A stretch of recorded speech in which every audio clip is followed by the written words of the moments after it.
Hello and welcome to Mike Talks Business.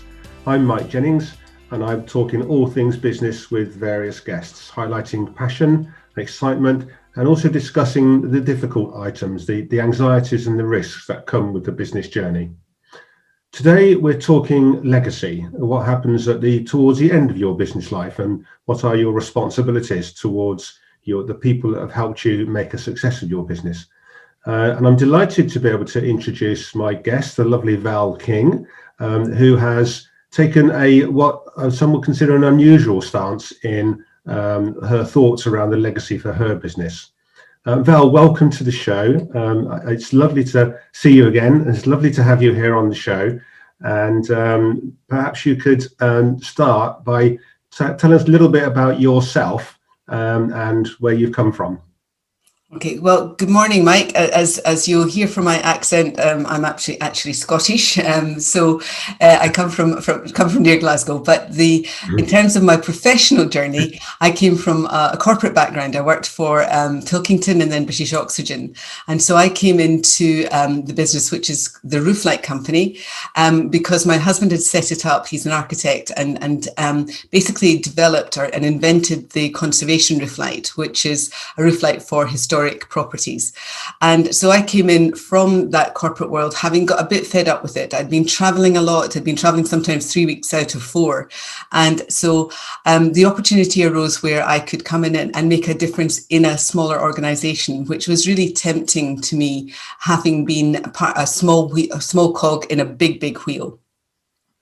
And we met, I think it was some 12, 15 years ago, and you very kindly joined me as one of the Oxford Business Mentors of the programme that we ran for 10 years, which has sadly ceased quite recently.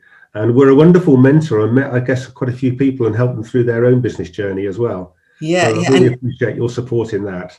Yeah, I got a lot of good training, I remember, Mike, and that really helped me because as time went on, we developed coaching within the Rooflight company, but that mentoring training really stood me in good stead and trying to get the best out of people without necessarily offering that solution, resisting that temptation to offer a solution. Right. So it was really interesting. And I still do that, actually. I have one of the people I met through Oxford Business Mentors, I still mentor. Yes. Oh, good. I do a few as well still, and it's lovely. Those connections are really lovely in business, aren't they? They are. Including, of course, our own connection. And I've followed your journey for quite some time, and was a bit not surprised, but not at all surprised actually. Surprised, I think, to think that you're thinking about the next stage now, because it seems to me you're far too young to be doing something like Obviously. that. But and obviously I'm thinking similarly for my own business as well. And I'm aware that people who run businesses and getting to the age where it's starting to think, well, what next? And what about retirement?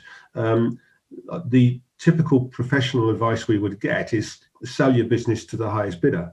And I've known plenty of people who've not wanted to do that for fear of what the impact it might have on their staff, their team. And their team normally are people who they rate very highly and have helped them, in fact, make the business a success.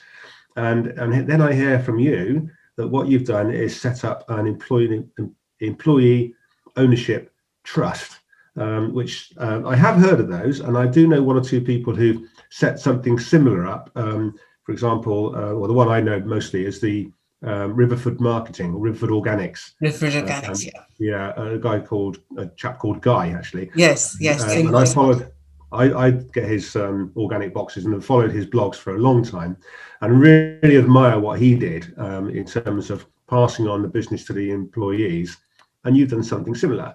Indeed. And I wonder if you could tell us a little bit about it, starting with what brought you to this decision to do this, and then what's in it for you and what's in it for the team. Yes, so it was really a process of elimination, Mike, in terms of what was the optimum ownership solution to a company like ours, where we were a values-led culture. I know you believe passionately in values, and even got your book, valuable. Thank you for that. Sorry. And so We had, on the one hand, we had a values-led culture, and innovation was very much part of our DNA, and then protecting employees. But the process of elimination went through giving it to our children, which neither of them were interested. An MBO, we didn't have the appetite within the business for an MBO, and so that was not an option. And we were approached by a competitor at one point, and this was when we were preparing for this exit journey. And it was a competitor of Velux who approached us, and they were really nice guys, but we knew that they had production in Poland, so most of the manufacturing, we've got a company of 70 people and on 2 sites. And so that meant that most of the people we knew would lose their job. Maybe they would retain some people in the UK, but that would have gone. So in a way that made it easier for us because we had been approached and were able to say, actually, this doesn't fall in line with what we want from the business. And then it was James Shand, who was our financial director, who then brought up this idea of employee ownership trust. And so that was really the optimum for us. And as we went along the journey, it became more and more apparent to both of us that this was absolutely the right thing to do. So what actually is the process then? So the process is, so if you can imagine Riverford Organics or John Lewis, everyone knows John Lewis, all of the partners there, nobody owns a share. No one owns a share directly. So what happens is that a trust is formed. So we sold 60% of our shares to a trust, and we set up a new company called Rooflight Trustees Limited. So the trust is a board of trustees who look after the interests of the beneficiaries, who are the employees. And in the case of John Lewis, it's 100% owned. In the case of Riverford Organics, it's 100% owned. We decided to sell 60% because we didn't want to lumber the company with too much debt. And so we decided that 60% was obviously a majority shareholding. We really don't do a great deal with the other 40%. We don't take dividends. It just sits there for the moment. And then we can decide what to do with that in the fullness of time. In most cases, with the OTs, and I have some stats on that. Last year, apparently 1 in 20 deals as of sales, company sales, were employee ownership trusts. So it's becoming really popular now. Oh, yes, it is. So it's becoming it's not mainstream by any means. There are probably only about 500 or 600 companies that are employee owned, but the majority of them are now employee ownership trusts. And one of the benefits is, but you should never do it for this reason, is that you are completely exempt from capital gains tax as long as you get HMRC compliance. So as long as you comply with their rules. Yeah. So you don't pay any capital gains tax, which is a huge advantage. And there was a bit of a splurge on EOTs prior to the budget, because there were rumours around saying that the CGT exemption might be eliminated and there might be some CGT tax. But in fact, Rishi Sunak did not do that. So there still is CGT exemption. I'm really surprised to hear that it's 1 in 20. So that was last year, yeah. Amazing. And it's, I guess, the story you said earlier, the first thing you think about really is your children, isn't it? Would they be interested in taking it on? And of course, if they're not, then what do you do next? And where's the next? Well, and of course, taking the highest bidder, selling to the highest bidder is an option for some people. Yeah. And there are some business owners who just shut their business down as well, of course. Exactly. So those will be kind of the majority. Those 3 things will kind of be the majority, I suppose, of processes that people go through when they go into retirement. But I really like what you're talking about, because it means you can keep an interest in the business without having to actively be involved, I guess. Exactly. And I'm assuming what happens is that there is you're a shareholder, but not necessarily a director. Not necessarily. I'm no longer a director. I stayed on for a year. I said I would, when we announced, in fact, we're literally yesterday, we had a big party on Zoom, it must be said, because we're 2 years employee owned. And it is really tough emotionally to break away. It isn't easy, but you have to do it at some point. But I stayed on for a year. I thought I might stay on for 2, and then I decided to leave after a year. And with that first year, I wanted to make sure that everything was in place to the point of a meaningful employee ownership structure. And that means that if you're going to be employee owned, you can't just say, okay, here you go, guys, we've got a trust.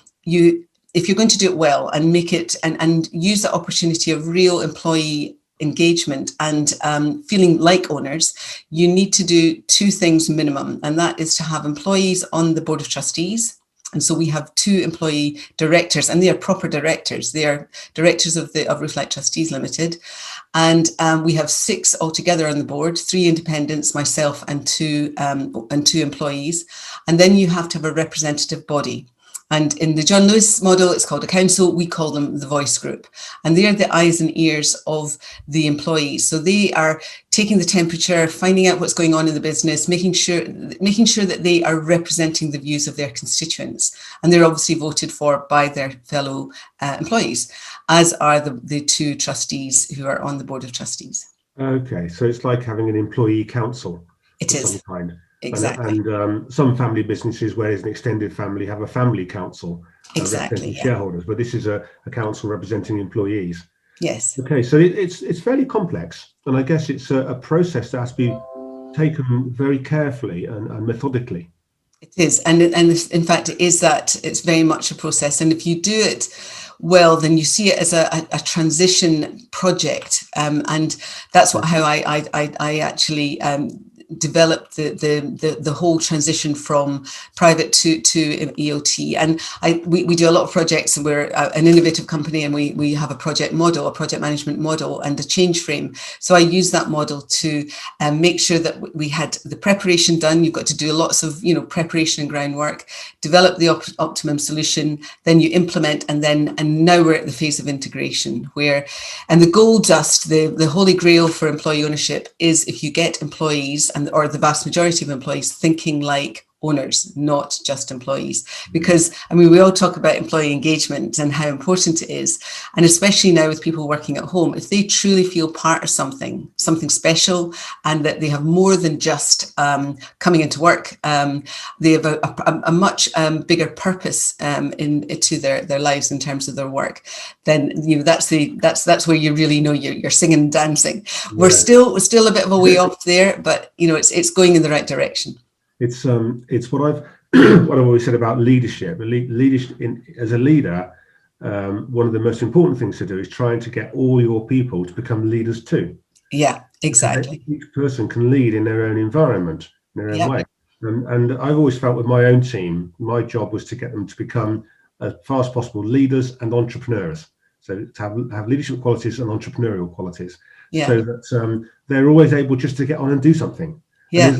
There's a whole mindset of making that happen, encouraging, supporting, giving them a pat on the back, giving them a hug when something goes wrong, and telling them everything's going to be all that kind of stuff goes on in the business, doesn't it? And you're exactly. And Mike, I was speaking to Jane Johnson yesterday, and she was working on recruitment for you, and she can testify to that, because you were looking for a particular role, but it was the person you were looking at, and the person wasn't necessarily qualified to do the job, which I can't remember exactly what it was, but you were looking for the person. You were looking for not just attitude, but is this person embracing our values? So I can say that you are walking the talk there. So, and it just so happens it was a coincidence I was speaking to her yesterday. I'm pleased to hear the team are following that through, and that's what I led on. But they're because I've not been involved in this at all. But I'm aware that someone's being taken on, and I'm glad that Jane's been helping. Jane is lovely, a really good recruiter. I'll have her on the show at some point, talking about what she does differently to other recruitment. I wanted to pick up another thing that you said, Val, which I think is really important, which is about how difficult it is to let go of your business. And this is the whole idea of when you grow a business as you've done and as I've done, stepping away from it is a real wrench. It's like letting a child go, isn't it? And a lot of people will understand the child going sort of analogy. But in terms of a business, people don't really get it, because they think that we're in business to make money. And then at the end of it, you sell the business and job done. But it's such a lot more than that. It's such a lot. But it's about responsibility, and it's about care, and it's about wanting to do the right thing for your people, and letting go when you've had that. I don't want to use the word control, but it is kind of, you've been heavily involved in and getting this business, and you've gone through the heartache of all the the downsides and the excitement of all the good stuff that goes on, all that you carry with you.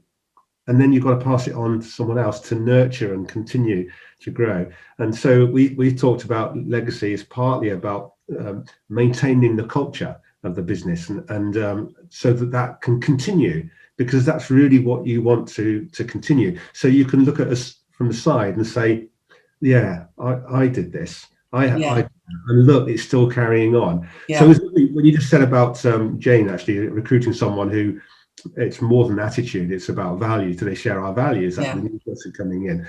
It's really warms my heart to hear that my team are operating in that way. I know they would be, but it's just nice to hear it from somebody else who understands what we're talking about there. You're doing, that whole thing about letting go, the biggest letting go. There's lots of little letting goes in business when you're passing a role on to someone else and so on. Yeah. But the big one is letting go of the whole business that you spent a bigger part of your life nurturing and growing. It is, yeah. It is, as they say, a journey. And I think that you have to give your ego a good talking to. You really do. You have to suppress the ego, and in a way, I sort of, when I took over, I went back into the business as managing director and as the leader of the business, and I formed a leadership team, a very, very effective leadership team. And I actually saw that my Belbin profile changed.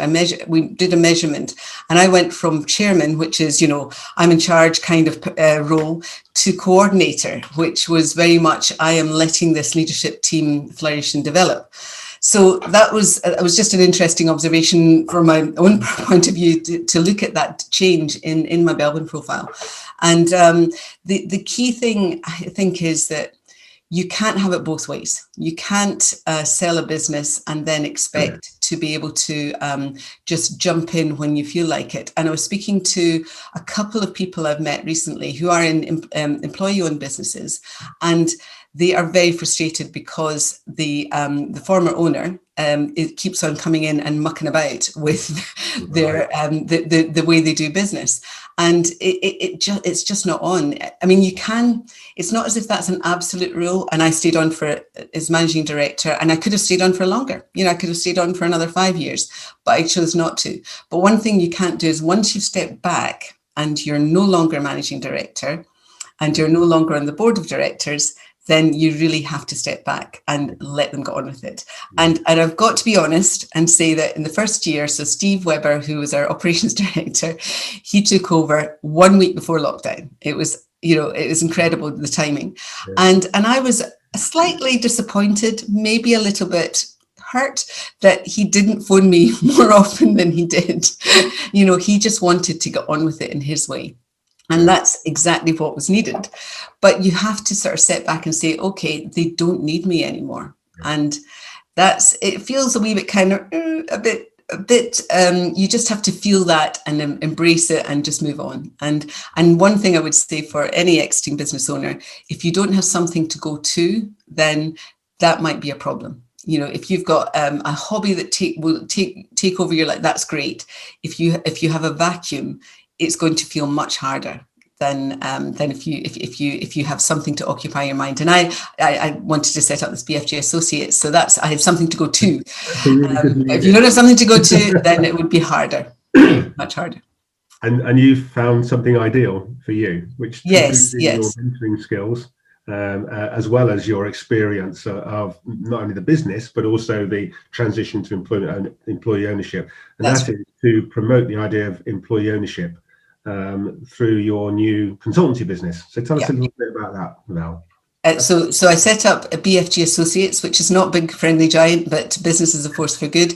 And it's basically doing what you do, Mike, to promote the idea of business being a force for good. No one sets up a business to be a force for bad, but unfortunately, a lot of businesses end up either mediocre or bad. There's a heck of a lot of really good businesses out there in the SME sector. But in particular, I do advise people on the transition to employee ownership and help the exiting business owners also decide whether employee ownership is right for them, because it might not be. An MBO might be better, or setting up EMI share schemes, all sorts of options. But I help to go through that emotional as well as practical side of transition. It's and I guess you're quite busy with it, are you? With I am, yeah, I'm really busy. In fact, busier than a way that I thought I want to be. But yes, it is. But it's very fulfilling, and because it is, you and I are both interested in other people's businesses, basically. Maybe it's just because we're nosy.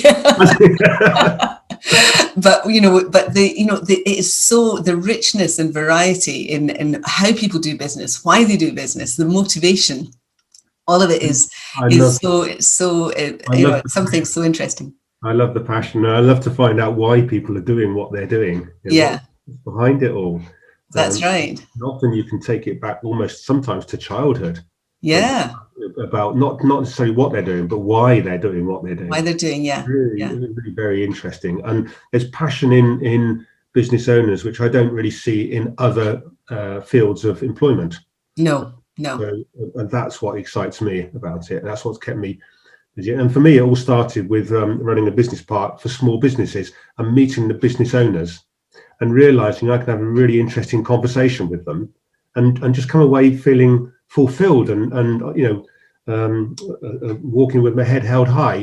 If I'm feeling down, I can go and talk to a business owner and I can go away like walking on air because of the excitement of that we generate between us. It's been a lovely experience for me. Yeah. Which is why I do the mentoring and why I like talking with you and people like you. And really what this show's about is talking about business to people who know about business. And it's really the smaller businesses that where my passion really is. Yes, and SME, certainly. And I think sometimes it's helpful to have somebody else to remind them and to give why they went into business and the passion that they have, but also to give them the courage of their convictions. Because sometimes when you get bogged down in the P&L and the numbers and the people problems, you sometimes need to be reminded how important your beliefs and what you bring to the business as a business leader are. And mentoring really does that. And you see that in some people when you've had a really good session where you think, I'm just going to go and do that thing and not get bogged down in the difficulties of actually pursuing what I want to pursue. That's really helpful. And it sometimes you need someone to give you a kick up the backside. I know I've needed that in the past where I maybe just got, the problems just sometimes take over and you just need a bit of energy to get going again.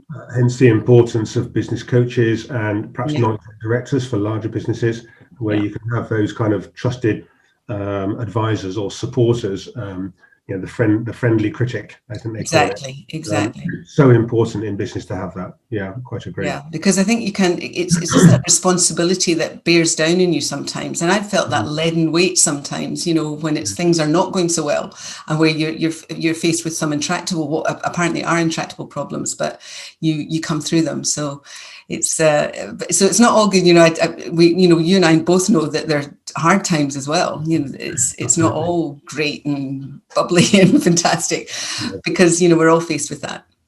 Yeah, but getting through the hard times is what drives us as well, isn't it? We know it's going to be difficult. We know we take risks. You have to, as my previous earlier accountant said, you have to speculate to accumulate. It means you need to take a risk in order to move forward in life generally, never mind in business, but that's true of life generally, isn't it? Exactly, yeah. And it's interesting you say that from an accountant, because I found I just wanted to one thing I'm really passionate about is obviously promoting EOTs, and accountants in particular are being a bit reluctant to even put it on the table of options to an exiting business owner. So what I would say to any accountants out there, I'm running a webinar with James Shand on the financial aspects of an EOT, but also to actually put it out there that it is an option that for many business leaders, for the reasons we've been discussing, legacy and protection of employees' employment,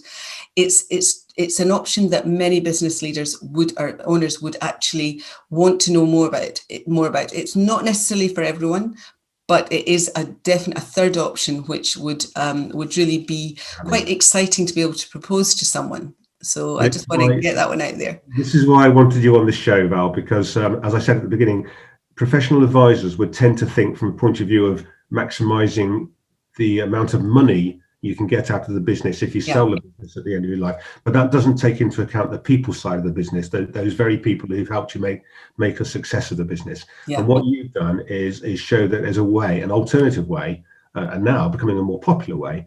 Yeah. So today we've identified that, and hopefully given a good message out there for anyone who's thinking about the next move for them in their business. So Val, thank you so much for being a guest today. It's really lovely to see you, and I think very important lessons that we've learned from you today. So thank you very much for that. Thank you very much, Mike. And just a thank you everyone for listening, and I hope you've enjoyed the show. And as I did before, the last time, that if anyone of you listening and got an interesting story you'd like to tell, please contact me or B4, and we'll see if we can get you on the show. Okay, thank you very much. Thanks, Mel.